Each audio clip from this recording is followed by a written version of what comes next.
Welcome back. We're talking autism with Dr. Ogunubi. You can ask questions on this topic if you just call 0808 054 2233. That's 0808 054 2233. And you can also tweet at CTV_Mary A. Now, what does a diagnosis involve? Of course, a parent may see some of these signs, but they can't say, oh, I've got an autistic child. Look, sometimes I have witnessed some parents think something is wrong with my son, something is wrong with my daughter. But after a month or two, the child comes out of whatever it is they were thinking was so funny. So how is a definitive diagnosis made? Beautiful. You started very well. Observation from the parents. It's your child. A doctor does not know what goes on in your home. That's why every child is very important for you to deliver, and then by 3 months you disappeared. Oh, maternity leave is over, and then nanny takes over, crèche takes over. That's a dangerous thing. You want to make sure you begin to observe as the child grows. Okay? Pay attention, both the father and the mother. And once you begin to observe this abnormal behavior, a child is not talking. A child is restricted. A child is not having social overture. A child is not moving high. A child is fixed or paying his attention on a particular gaze, or they see something spinning and they get interested. Or they are always particularly interested in a particular toy. Or they don't play with other children when they come to the house. A child is having birthday. They don't share toys. They don't share things. They just go. A child is having birthday. He doesn't want to talk. People come around. He's just in a corner. He's not smiling. Come to the hospital. Let the psychiatrist. There are autistic checklists that will be used. And if they cannot make definitive diagnosis at that time, they will ask you to come back. We are getting a call from Ola. Okay. Hello, Ola. Are you there? Hello. Okay, you're welcome to the show. What's your question? I want to ask a question. Ola, yes, go ahead with your question. Go ahead with your question. I'm Ola calling from Ola. You're welcome, Ola. What's your question? Yes, I said I'm Akinabi Ola calling from the. It appears Ola is not hearing us very well. Maybe there's something wrong with the connection. You could try again. No problem with the but along the road, while going on, it's just developing. Okay. I can hear you clearly. What's your question, Ola? We need to know the situation. That is a child that is not born with autism when he was born. But when he was growing up, he just developed that thing suddenly. Now, I don't know what thing he's talking about that developed. Okay, what he's trying to say is, sometimes the child can begin to grow normally. Okay. You know, I've talked about the child not growing. The child begins to grow normally, laughing, playing. All of a sudden, it happens. Does that happen in autism? Yes.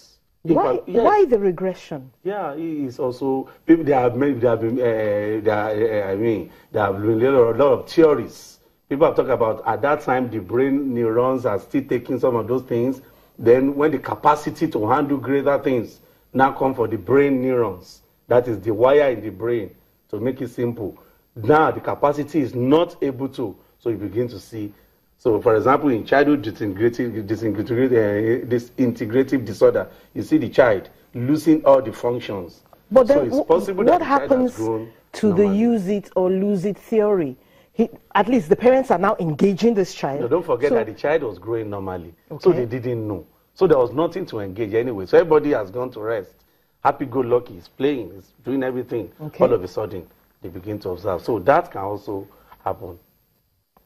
Okay, I've heard of some autistic people who have progressed to be very successful.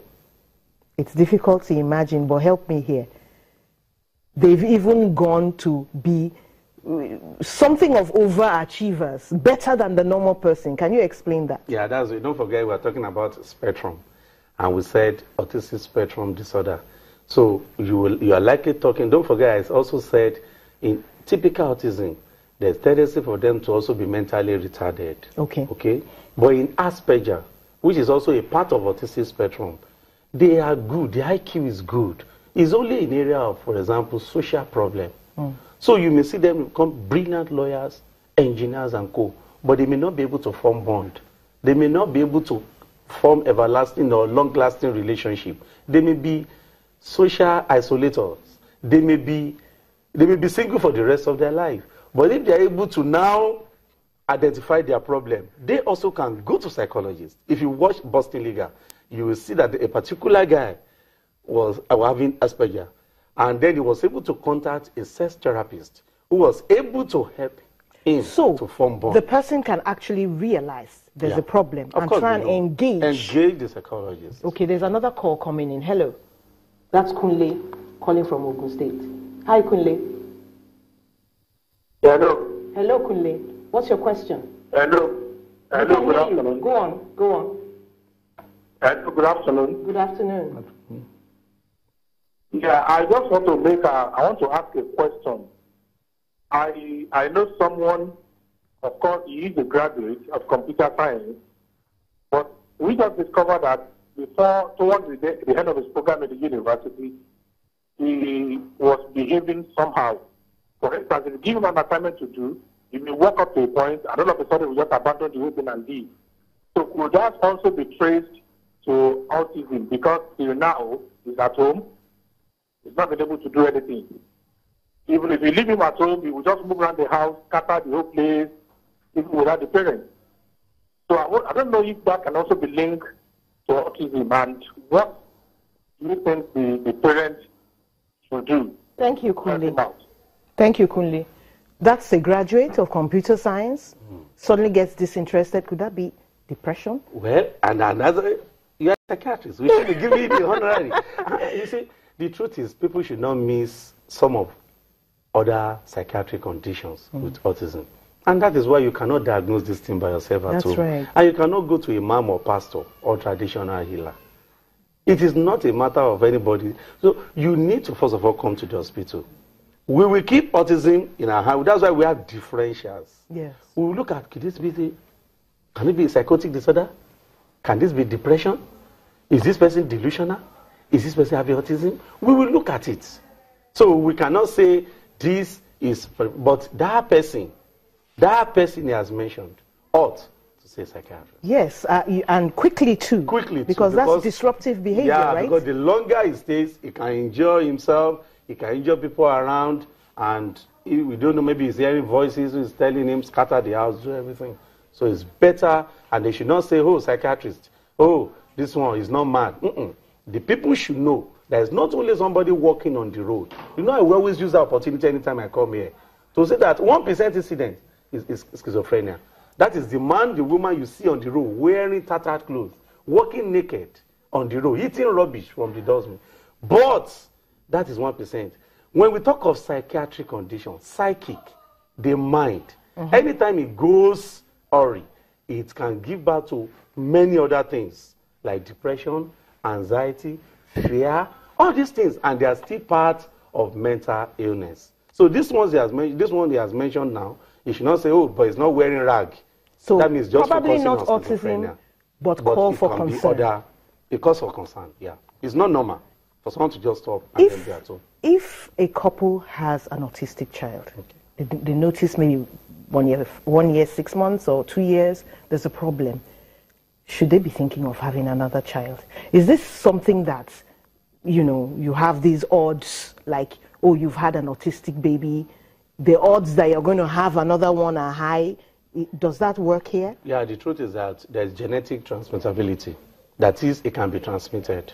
That is, if it is in a family, there's tendency for other siblings or brother or anyone to have. And that is why when the person comes to the mental health professionals, they're going to look at, they take the family history. It is based on that family history they will be able to advise.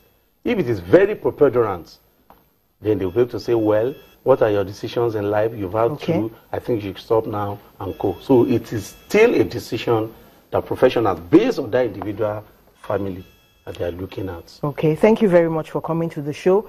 The thing to take away here is there's hope. And there's help. There's help. Thank you very much for coming on the show.